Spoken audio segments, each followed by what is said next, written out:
Die boek Joining the Dots, an unauthorised biography of Pravin Gordhan, is nou in boekwinkels. Die twee skrywers, gesoute journaliste, sit hier oor aan my, Jonathan Ancer and Chris Whitfield. Gentlemen, welcome and congratulations. Jonathan, I'm going to start with you. So there were vicious attacks launched against Pravin Gordhan in his time as a minister. Who led these attacks and why?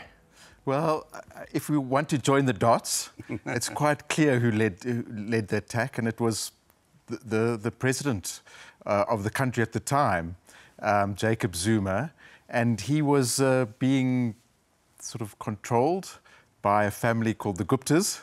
And why was because they wanted to capture the state, and Pravin stood up to that.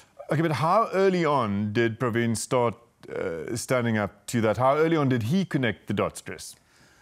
I think it was during his second tenure as the Minister of Finance when he became convinced.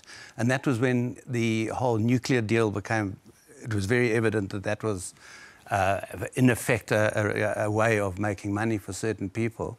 And I think that probably turned the moment, that was the moment that in his head the key or the light came on. That and SAA were probably the two key moments. Because you show in the book that he and Zuma, they go way back. A group of which he was a key player aided Zuma's escape into exile in the 70s. Is that right? That's right. That's right. They were comrades from way back, way back. And he used to lend Jacob Zuma money. He helped him, as you say, get out of the country. He used to give him lifts to Pietermaritzburg to meet Harry Gwala. So they were comrades in the underground struggle of the ANC and KZN. Jonathan, so in a sense this shows that even impeccable struggle credentials during these capture years didn't count for much if you were on the wrong side of that family, right? Right. What was quite interesting is the one question we wanted to ask, or we asked, is in 2009 when he was appointed finance minister, because he came from SARS, and we wanted to know why did Zuma appoint him as finance minister. And as we started probing, Pravin said, you know, your guess is as good as mine. But when we started to probe, it became quite obvious that perhaps Zuma felt that he could manipulate their struggle credentials to manipulate Gordhan. But he wasn't able to do that. Because after he left SARS, Chris, this rogue unit narrative was spun by some newspapers, and it did some damage to Gordhan, didn't it? I mean, this idea that he did something which was illegal. Yeah, without any doubt. There was a concerted and very active campaign, a propaganda campaign, in effect, to damage him and to damage his standing, and also to bring charges against him.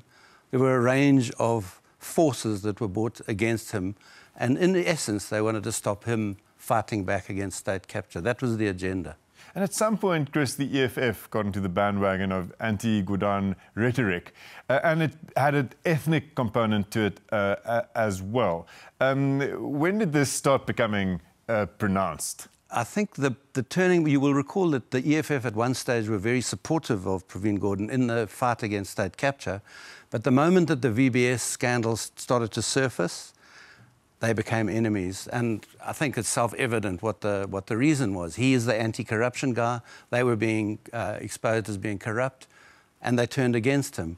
And yes, and a disgraceful element of it was the racial sort of name-calling, the sort of calling him Jamnadas and things like that aspect. Jonathan, so nobody's been able, and you show this as well, nobody's been able to come forward with evidence that he's ever been corrupt. Yes. Okay. Yeah. But how did he fare as Minister of Finance? He had 2 terms. There are those who argue that corruption has been hugely damaging to this country, but bad policy has been even more damaging. And he's a guy who believes government should be in control of a lot, right? Yeah, we did interrogate his terms as finance minister, his first term, and admittedly, when he came into the post, it was just after the collapse of the world, you know, the subprime collapse, and so he had come from, you know, we had Trevor Manuel, who had, you know, kept a very steady ship. And when Pravin came in, the markets sort of just went haywire. So, and we do try and analyse his, kind of score as the finance minister then. We come to the conclusion that perhaps it's too early to really get a sense of how he fared. You need a sort of broader perspective. But he was seen by the markets. The markets liked him, and he was seen as a steady hand. But he was at that point already fighting corruption.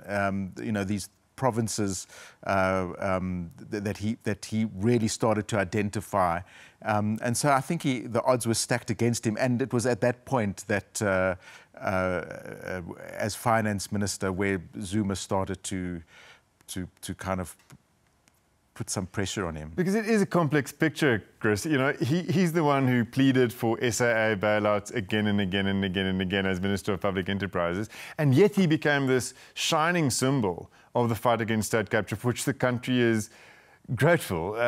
Complex guy. Yeah, it is very complex. I think if you look at him today, he would hate to be described as a neoliberal, and people sometimes do. They associate him with what supposedly are neoliberal policies in the ANC, and he really bridles against that. But he is open to a limited amount of state capture. It's not quite as extreme as some people seem to present. I think broadly speaking, the state intervention that he would like to see in the economy is strategic, where it can help. For example, SAA, I think probably the most compelling reason behind his actions on SAA were the aviation industry and the belief that he had, or people around him had, that if SAA failed, the aviation industry would fail in this country. So is he hardkoppig, Jonathan, or has he seen, about the errors of his ways? I mean, state-owned enterprises are almost without exception disasters. Surely at some point, a smart guy like this, who apparently doesn't like to see money wasted, should have had a Damascus moment. Well, I think the irony is that he was standing up against the looting and the culture of the abuse of which is important. Which is very important. And I think now he's inherited that portfolio that has been wholly looted. And so I think he is pragmatic. I think he has got a plan, and he's starting to roll out these plans. I do have faith. I mean, having spent a year doing research and speaking to him and trying to get inside and to understand him, I think I do have faith that if anybody can turn these entities around, it is him. So just on ANC politics, Chris, Tito Mboweni told a report last month that maybe it'll be good if the ANC loses an election, they'll come to their senses. Did you sense any ANC skepticism in Pravin Gordhan? Not directly from him. He's very, very discreet on that, and he's very loyal to the ANC. But people around him, a lot of the activists who'd grown up with him and were associated with him and who were close to him, have become quite disillusioned and are very sceptical about what's happening with the ANC. So I wouldn't be surprised if he shared some of that sentiment. But a lot of people ask us, why is he still in there? Why is he hung in there? And I think the answer to that is he believes that his voice is louder and can be more effective inside the ANC than if he's outside shouting at them. Chris and Jonathan, thank you so much. Nog 'n Woensdag agter die rug. Baie dankie vir die inskakel. Ek is volgende Woensdag 9uur weer hier op my pos. Tot dan.